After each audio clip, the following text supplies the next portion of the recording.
Semoga Ustadz Somad dalam keadaan sehat dan selalu dalam lindungan Allah. Amin.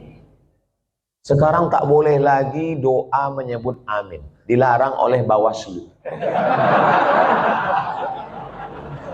Karena udah musim-musim kampanye. Saya ini menyampaikan menuju pemilu damai.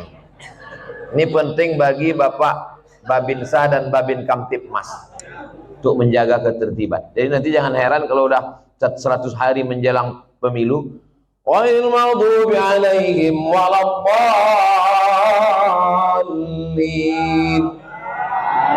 Tak boleh, itu keberpihakan. Sunyi nanti masjid dia. Assalamualaikum ya akhi ya ukhti. Jangan lupa subscribe, like and share.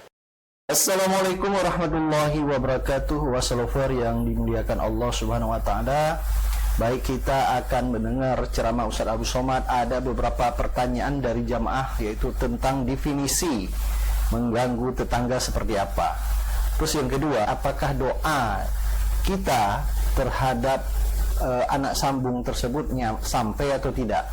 Ini pertanyaan dari jamaah. Terus yang ketiga, bagaimana menerima takdir ketetapan Allah Subhanahu wa taala yang sudah begitu lama tidak diberikan keturunan dari Allah Subhanahu wa taala? Bagaimana menerima ketetapan tersebut? Ini pertanyaan-pertanyaan jamaah disampaikan kepada Ustaz Abu Somad.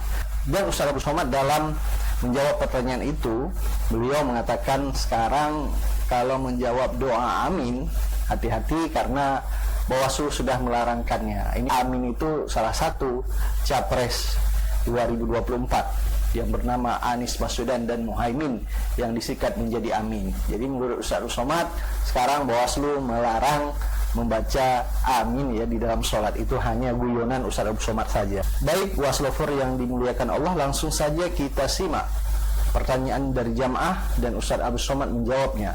Definisi mengganggu tetangga itu bagaimana Pak Ustadz? Apalagi kita di komplek perumahan.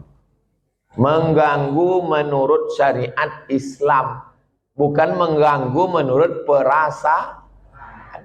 Kalau menurut perasaan, perasaan ini lain orang, lain kepala, lain orang, lain hatinya. Saya terganggu betul dengan tetangga saya ini Pak Ustadz. Kenapa kau terganggu? Bininya cantik kali. Cantik ciptaan Allah. Jadi yang maksud mengganggu itu adalah kalau bertentangan dengan syariat Islam. Saya terganggu dengan tetangga saya ini Pak Ustadz. Kenapa? Melihara anjing dia Pak Ustadz. Oh, dalam Islam melihara anjing hanya boleh untuk menjaga kebun dari pencuri. Tempat kita aman, rumah rapat, maka tak ada alasan. Maka kita lapor ke RT RW, musyawarah, dudukkan bersama. Kadang jamaah ini mau mengambil hukuman segera. Saya racun aja lah Pak Ustadz. Dipasang racun, rupanya anjing itu tak makan, dimakan kucing, awak mati kucing. Dimusyawarahkan, wa amruhum syura bainahum. Hari libur, hari Ahad, rumah dekat-dekatan, dipasanglah lagu bum bam bum bam bum bam. Belilah earphone. Berapalah harga earphone? Dengar sendiri. Oh, bam. Jadi dipasang di komplek. Kan tak semua orang suka lagu itu. Apalagi di situ ada orang-orang tua yang jantungnya tak kuat. Mendengar itu, betul dia mati. Ini mengganggu. Menurut syariat pun tak betul. Nah, maka menurut syariat agama Islam, rumah berdekatan, sempadan cuma dinding, dinding pun tak penuh ke atas. Ditanamlah pula pokok mangga pas. Buahnya apa tak asal menengok meniti air. Nah, ini mesti menjaga. Maka kata Nabi, idza tabakhta, kalau kau memasak fa'aksir ma'aha, banyakkan kuahnya. Pesan Nabi ke tetangga, kalau kau masak banyakkan kuahnya. Untuk apa? Berbagi ke tetangga, menyambung tali silaturahim. Kata almarhumah mak saya dulu, kalau tak menjulur labu, tak menjulur kundur. Ini pokok labu, ini pokok kundur, sama-sama ditanam. Menjulur itu maksudnya keluar pucuknya. Keluar pucuk labu, keluarlah pucuk kundur. Kalau tak keluar pucuk labu, tak keluar pucuk kundur. Apa maksudnya? Kalau tak datang makanan kita, tak datang pula makanan orang. Halus pepatah orang. Bagikan makan. Kata Nabi kuah, tapi yang pula gara-gara ceramah nih kuah aja. Dulu sebelum Ustaz datang berbagi ayam kami, sesudah Ustaz kuah aja lagi. Gara-gara Ustaz Somad. Nah, tahadu tahabbu, saling berbagi hadiahlah kamu, maka kamu akan berkasih sayang. Malam Jumat jumpa wirid Yasin. Dulu begitu orang jumpa, sekarang udah tak ada lagi jumpa. Jumpa pun di acara pesta nikah walimah udah tak bisa bertanya lagi. Dulu kau tanya, siapa menantu kau nih? Macam-macam mirip. Ini anak Pak Fulan. Oh, dah kek mana juga mau balancik-lancian nih rumahnya Jawa. Sekarang tak bisa lagi ngobrol. Pasti tanya, itu anak siapa? Apa? Anak siapa? Oh, suara musik. Bum bam bum bam bum bam. Tak ada lagi silaturahim. Pasti tanya, itu menantu kau? Apa? Tak ada lagi silaturahim. La salam wala kalam. Alhamdulillah, Masjid An-Najah ini tempat kita bersilaturahim. Datang ke masjid, buat wirid Yasin malam Jumat, baca Yasin habis maghrib, habis itu habis isya acara makan bersama. Tak ada duit, kumpul iuran. Di Malaysia itu setiap masjid itu ada dapurnya. Saya perhatikan, setiap masjid ada dapurnya, ada dandang besar dan bisa masak. Tidak usah masak yang repot-repot, masak nasi minyak, nasi mandi. Karena ayam nyembut catus itu kumpul makan bersama.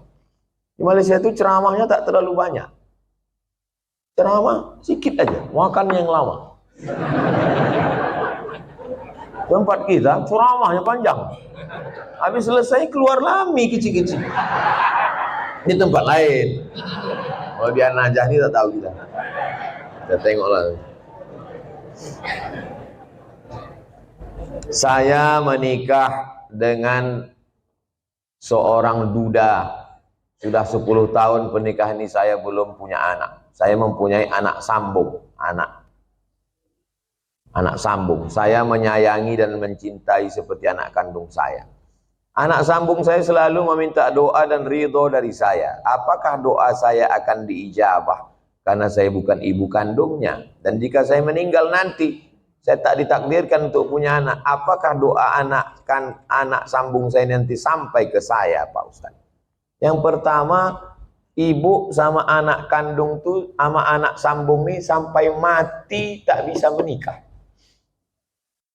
Karena menjadi mahram mu'abbad namanya. Mahram mu'abbad menjadi mahram kekal selama-lamanya.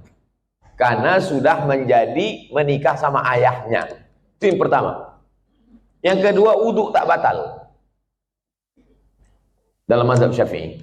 Yang ketiga, seandainya saya lewat di kuburan di depan Hotel Mutiara Merdeka dekat Leton, saya mau pergi nih, lewat kuburan itu saya baca doa.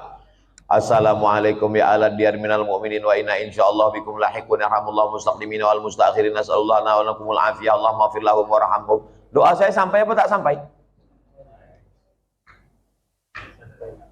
Doa saya sampai apa tak sampai? Sampai. Padahal saya tak kenal sama orang itu. Sampai doa. Apalagi anak sambung. Kenapa ragu doa tak sampai? Oh, jadi doa sampai Pak Ustaz. Sampai.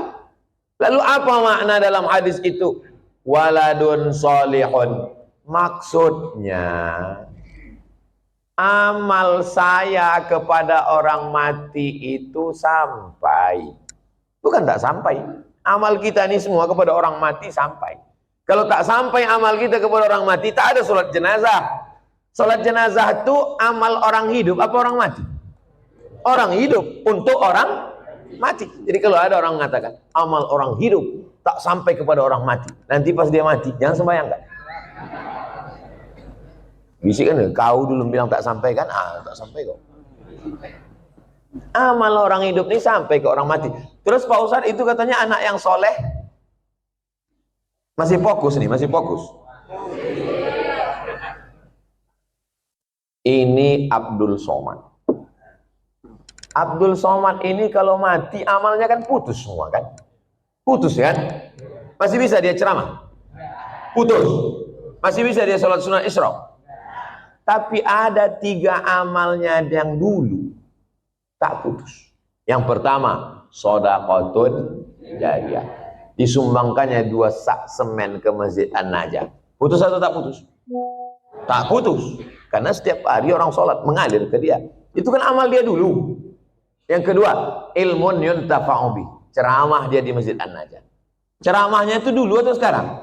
Dulu. Habis mati tetap mengalir, diamalkan oleh jamaah. Yang ketiga, anaknya. Anaknya itu kan amal dia itu. Yang ketiga, inilah orang bingung.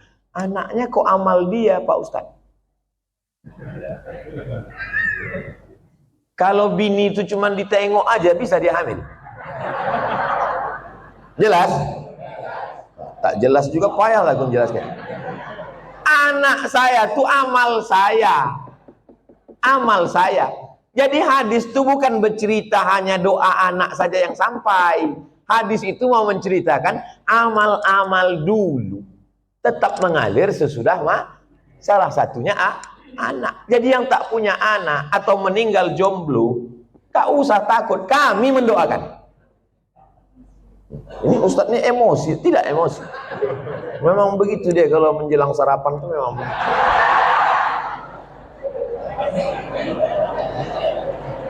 Seumur-umur saya membaca pertanyaan, inilah tulisan yang paling cantik. Cantik kan? Cantik kan? Bisa pula rapi menulis. Saya bolak-baliklah menulis rapi, tak bisa-bisa. Memang irilah saya menengok tulisan. Mudah-mudahan anak saya bisa cantik tulisannya begini. Assalamualaikum, berapa kalilah dia mencobanya. Assalamualaikum warahmatullahi wabarakatuh. Waalaikumsalam. Alhamdulillah wa syukurillah. Alhamdulillah wa syukru lillah. Saya kurang. Alhamdulillah wa syukru lillah. Alhamdulillah wa syukru lillah. Jadi jangan syukurilah. Bukan syukurilah. Syukurilah itu bahasa Indonesia. Syukurilah ya. Kalau bahasa Arabnya alhamdulillah wa syukru lillah. Semoga Ustadz Somad dalam keadaan sehat dan selalu dalam lindungan Allah. Amin. Sekarang tak boleh lagi doa menyebut amin. Dilarang oleh Bawaslu. Karena udah musim-musim kampanye. Saya ini menyampaikan menuju pemilu damai.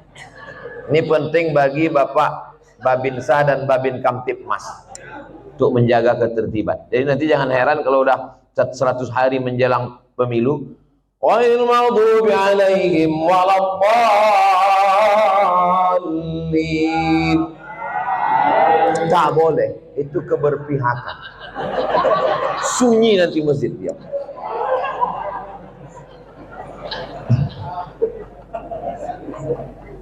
Saya mau bertanya Pak Ustadz, kiat-kiat agar ikhlas menerima ketetapan takdir Allah dan tetap berprasangka baik kepada Allah.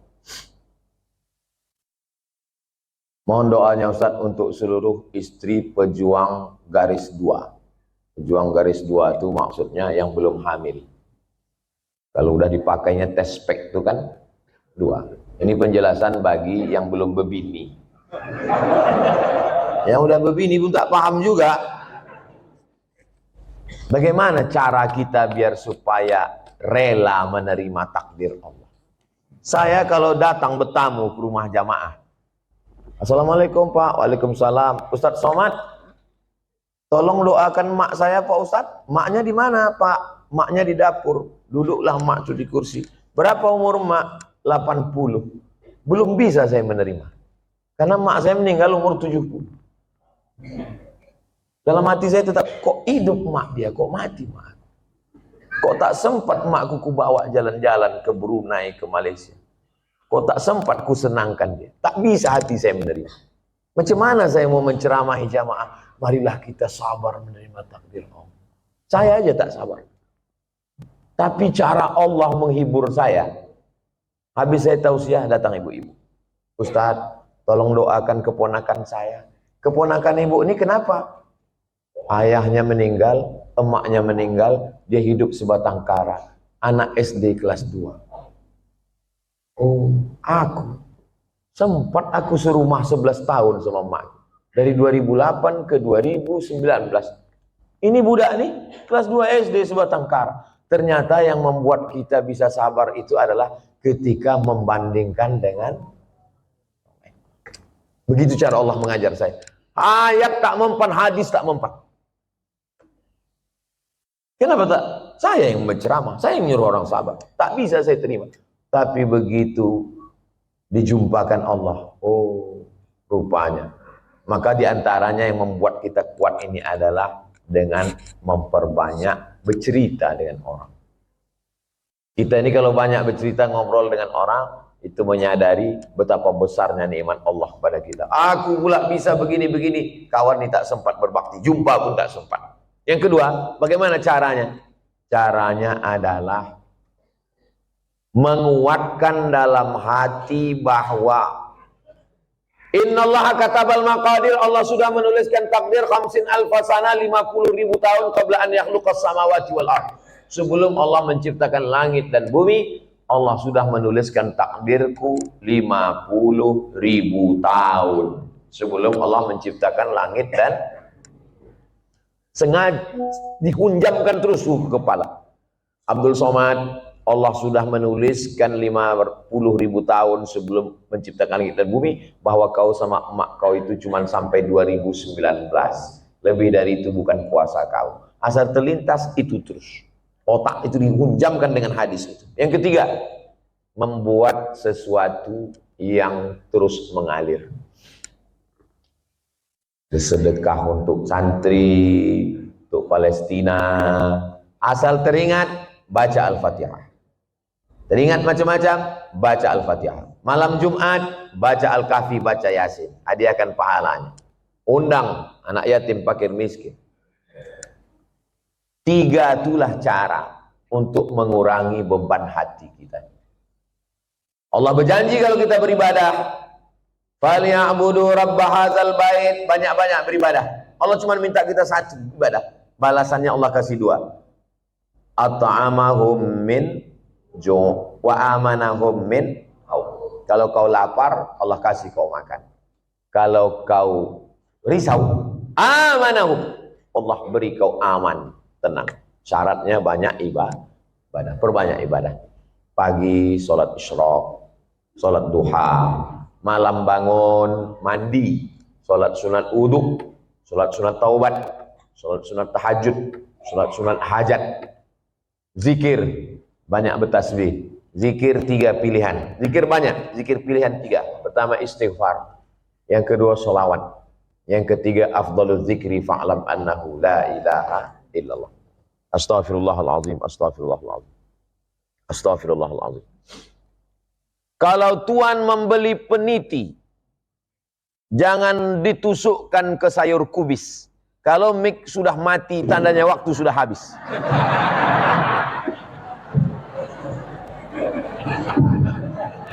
Masya Allah, luar biasa ya. Ustaz Abu Somad menjawab pertanyaan jamaah. Dan kita sudah mendengar semuanya. Ini menjadi nasihat bagi kita semua dan bagi saya sendiri. Insya Allah kita akan ketemu di video-video Ustaz Abu Somad selanjutnya. Assalamualaikum warahmatullahi wabarakatuh.